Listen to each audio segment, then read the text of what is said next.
power. God! Paano yung ako? Tumabi kayo! Dadaan ako! Tuloy natin to. I love that. Hi, I'm Celine Peridas, or commonly known as Ice. Commonly known!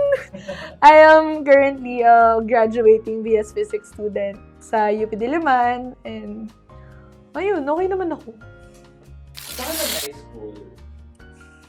Sa Pisay, Philippine Science High School, Car Campus. Pisay student pala eh. Char! So, kung Medyo saan ka ano. naman bilang student ka? Sa Pisay, okay lang. Feeling ko, okay lang. Hirap naman na tanong. Kamusta ko as a student sa Pisay? Actually, hindi ko alam kasi mas nag-focus ako dun sa extracurricular ko. Kasi feeling ko ang tali-talino ko nun. Tapos, nung dumating na sa mga exam, ganun, hindi pala ako matalino. Kailangan ko pala mag-aral. Hindi. Ayun. Pero, to be fair, hindi naman ako bumabagsak or anything. Okay naman yung grades ko. And ayun nga, nakakasali pa rin ako sa mga competitions inside and outside ng campus. Uy, bakit nang ganun? Sumasayaw ako. Dancers. Saan pa nga sayaw?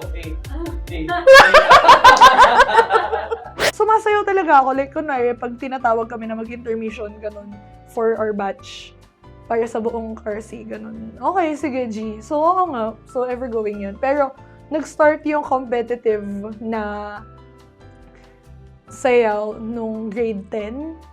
Tapos, nagtuloy-tuloy na yun hanggang grade 12 kasi nagkaroon din kami ng group outside of the campus. Sa life mo, sa Pisay. Hindi ko na ba alam. Hindi ko din alam. Feeling ko kasi, towards the end of the high school, or towards yung end na ng senior high school, wala na kami ganong ginagawa. So, sobrang light nung load. Kaya, kaya mong gawin talaga as in lahat within class hours. Tapos, training na lang, ganun. Nung nag-upcut ako, night before my upcut, umiiyak ako kay mama kasi sabi ko, sobra akong kinakabahan. Before pa nun, nag-dinner kami ng friends ko sa mahal na lugar. Alam naman namin, deserve na namin. Di pa nga kami pumapasa, di pa nga kami nag-e-exam. Pero, ayun, as in, nagkanda ako kay mama, sabi ko, sobrang akong kinakabahan. What if hindi ako pumasa ganyan? What if hindi pala ako matalino like I thought?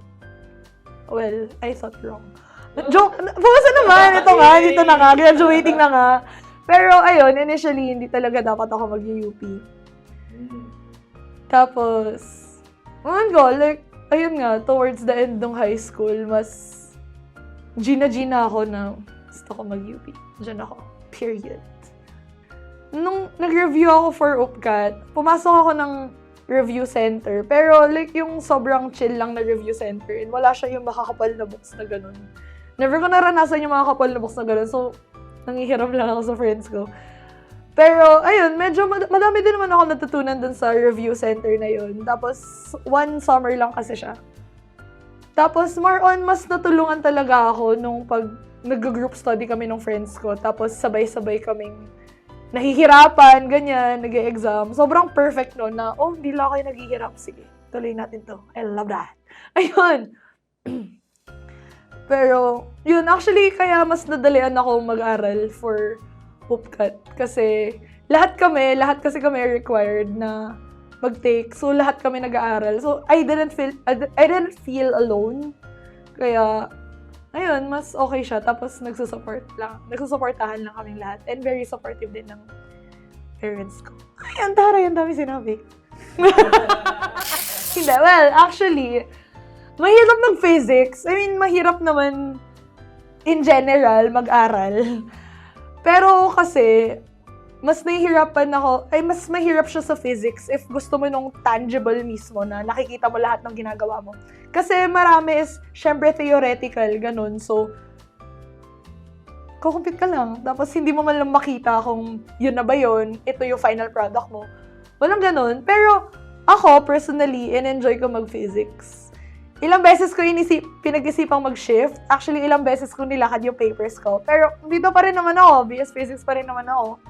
And masaya ako. Mahirap siya, pero like very rewarding pag naintindihan mo, pag kunwari naka-perfect ka or may nagawa ka. And very, very helpful talaga yung friends, support group, ganun. Tsaka, yung makabal kasi mukha ako, so tanong lang ako ng tanong sa friends ko.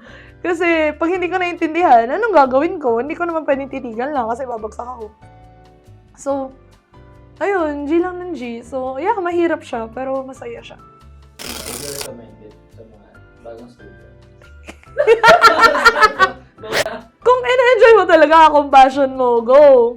Go for it. Pero, if, let's say, if ganun, pag-isipan mo. Pero madami kasi akong kilala na hindi naman first choice yung physics. Pero tinutuloy hanggang PhD. Damo ako fourth choice ko physics, pero magma-masters pa ako. Kalain mo yun. Sa habang application?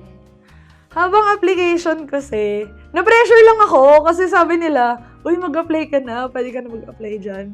Eh di syempre si girl, hindi ko na alam yung sinusulat ko. So, una kong choice actually is MBB.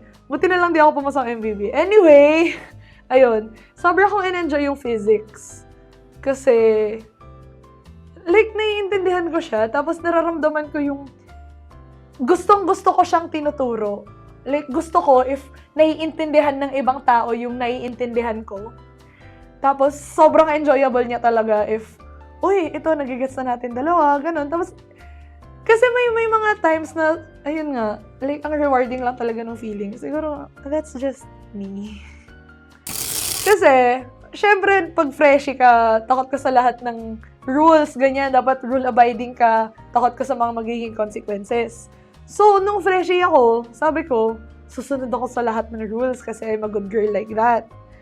Eh, ang curfew ng dorm, 10 p.m. or 9 p.m., di ko na maalala. Tapos, as in, manggagaling kami ng Katipunan or ng Maginhawa. Tapos, tatakbohin namin yun, pabalik, kahit na 5 minutes na lang. Tapos, malapit na kami mabangga ng kotse or hindi na namin alam saan kami pupunta. Pero basta makaabot kami sa dorm before curfew. Okay na yun. So, feeling ko very fun yung mga ganong takbo moments. Pero towards the end, wala na ba kayo sa curfew? For me, hindi masyado nagmamatter yung grades. So, sasabi ko yun kasi so far mataas pa siya. Pero honestly, like, yung time na, let's say, ginugol mo na sobrang aral na dapat perfect mo to. Yung natutunan ko is, pwede kong gamitin yung time na yon na hindi lang mag-aral. Okay, aral tayo sa ibang oras. Pero ang dami mong pwedeng gawin sa UP eh. Pwede ka mag-org. Ang dami mong friends. Ang dami mong pwedeng ma-experience sa UP na outside academics. Kasi, minsan ka lang naman magiging college, girl. Sulitin mo na kasi paglabas mo naman ng UP, hindi naman nila lagi sasabihin na hindi mo naman ipapakilala na hi, I'm Ice, summa cum laude ako. Hindi naman yun eh. Syempre, maalala ko, hi, I'm Ice, hinabol ako ng aso habang naglalakad kaming lasing. Ganon, di ba? Like, mas fun naman yun ikwento. So, yun lang yung natutunan ko na huwag masyadong mag-delve into ACADS. Pero, syempre, mag-ACADS pa rin kasi nasa UP ka para mag-aral. Di ba?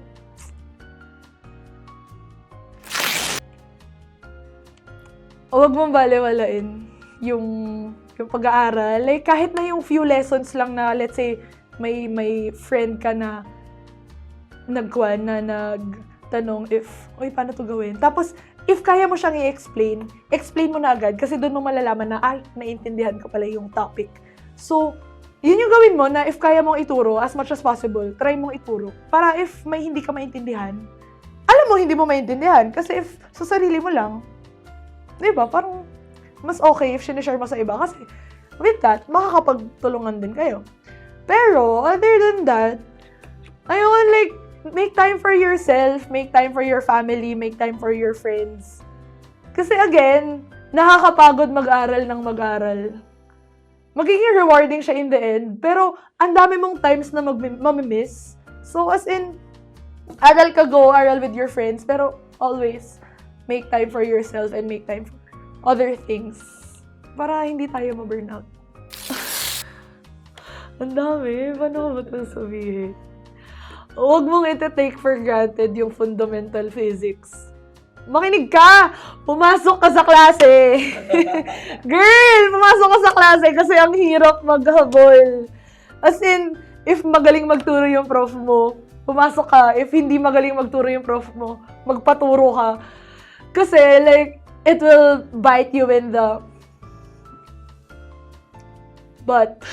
It will, basta hahabulin ka niya pagdating mo na sa higher physics. Tapos, nagulat ka na, ala, inaral pala namin to. As in, sobrang hirap maghabol ng isang buong SEM in 1 or 2 weeks. So, pumasok ka. But also, ayun, wag ka masyadong mag-aaral. Pumasok ka lang. College is not a race. So, piliin mo yung kaya mo and piliin mo yung hindi mo kaya, yung isi-filter out mo. Kasi unless sobrang tindi nung pressure na kailangan mo magtapos agad, okay lang kahit let's say madelay ka ng 1 SEM, 1 year. I'm not saying na magpa-delay ka ha. Pero, like, wag mo masyado i-pressure sarili mo kasi in the end, ikaw rin naman yung mapapagod. Pero kung kaya mo naman tapusin, go, di ba?